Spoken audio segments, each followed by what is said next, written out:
Halo bro, selamat datang kembali di Buroda Film. Pada kesempatan ini, kami akan melanjutkan bahasan alur anime Chainsaw Man bagian kedua. Sebelumnya kami ingatkan kalau konten ini adalah konten full spoiler. Jadi buat kalian yang gak suka spoiler, silahkan skip dan tonton langsung animenya. Sebelum masuk ke dalam isi cerita, bantu kami dengan subscribe, like, dan komennya ya. Oke, mari kita masuk ke dalam ceritanya. Beberapa saat setelah Power menghabisi iblis teripang, Makima lantas menyalahkannya. Ada sebuah aturan dasar, di mana jika Devil Hunter Divisi Keamanan Publik membunuh iblis buruan Devil Hunter swasta, maka Divisi Keamanan Publik justru akan disalahkan. Makima pun mulai berpikir kalau si Power tidak cocok untuk menjadi seorang Devil Hunter. Saat itulah Power mulai ketakutan, dan dia mengatakan kalau Denji lah yang telah memerintahkannya untuk membunuh iblis teripang. Tentu saja Denji langsung menyangkal tuduhan tersebut dengan begitu keras.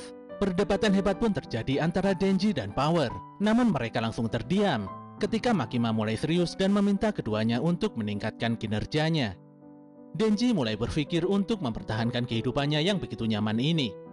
Dia tidak bisa bekerja dengan Power yang suka berbohong. Sementara si Power sangat membenci manusia, dan dia hanya bisa akur dengan kucing saja. Namun dia juga membenci iblis, karena mereka telah merampas kucing kesayangannya yang bernama Nyanko. Denji pun tiba-tiba berubah pikiran dan akan membantu Power untuk mendapatkan kucingnya kembali.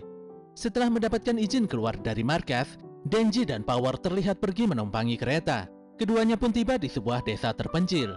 Saat itulah Power menunjuk ke sebuah rumah, di mana si iblis menyembunyikan Nyanko di dalam rumah tersebut. Si Power tiba-tiba mementung Denji hingga membuat pingsan bercucuran darah. Power pun menyeret Denji masuk ke dalam rumah. Dan disinilah diperlihatkan kalau Power telah membuat kesepakatan dengan iblis kelelawar untuk membawakan manusia yang bisa dimakan.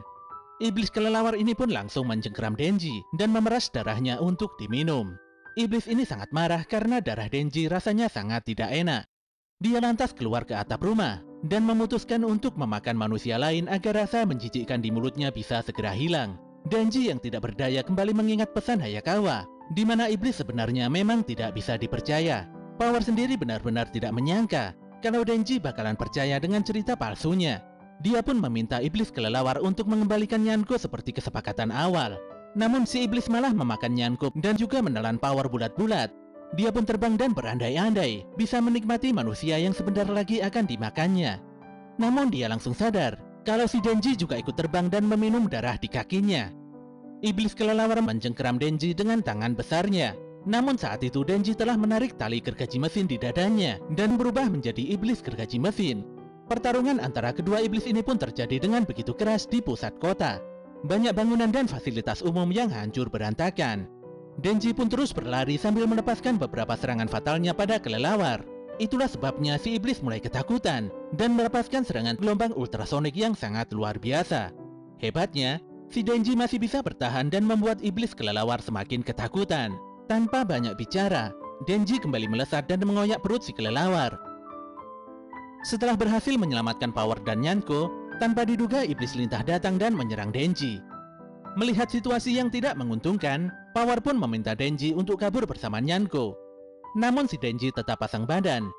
Sebenarnya iblis lintah bermaksud melepaskan Denji karena Denji adalah sosok lelaki idamannya. Sayangnya dia tidak mau melepas Power dan berniat untuk membunuhnya. Untuk itulah Denji berusaha melindungi Power. Namun sayangnya kali ini dia benar-benar tidak berkutik ketika lintah menusuk dan berniat untuk memakannya. Untungnya saat itu Hayakawa datang dan melepaskan serangan iblis rubahnya. Shin pun berpindah di rumah sakit, di mana Denji baru saja sadar dari pingsannya. Hayakawa yang berada di sebelahnya menjelaskan kalau tangan Denji berhasil disambung setelah menerima infus darah. Denji lantas menyinggung sosok iblis yang bertarung bersama Hayakawa. Hayakawa menjelaskan kalau dia telah membuat kontrak dengan iblis rubah untuk melancarkan pekerjaannya. Hayakawa menyampaikan kalau Denji dan Power telah diawasi oleh kamera patroli CCTV pengawas. Polisi pun menemukan darah Denji yang tercecer di sebuah rumah yang merupakan sarang iblis kelelawar. Hayakawa cukup memahami kalau Majin Darah berniat untuk membunuh Denji. Untungnya pada insiden sebelumnya tidak ada satupun korban jiwa. Hayakawa pun akan melupakan kejadian buruk ini jika Denji bersedia menerima syarat di mana Denji harus menuruti semua perintah Hayakawa pada kondisi apapun. Disinilah Denji menjawab kalau dirinya paham dan mengerti. Pada malam harinya, Hayakawa melapor pada Makima di kantor pusat Devil Hunter Tokyo. Hari pun terus berjalan apa adanya. Di dalam ruangan apartemen, Hayakawa dan Denji menjalani kehidupan yang terbilang cukup normal. Namun kehidupan normal tersebut mulai terganggu ketika Power tiba-tiba datang dengan menghancurkan pintu masuk ruangan apartemen. Di sambungan telepon, Makima berharap kalau Hayakawa bisa menjadi tali pengikat terbaik untuk Denji dan Power. Namun Hayakawa malah protes, tapi dia langsung diam dan senang ketika Makima mengatakan kalau dia adalah satu-satunya partner yang bisa diandalkan.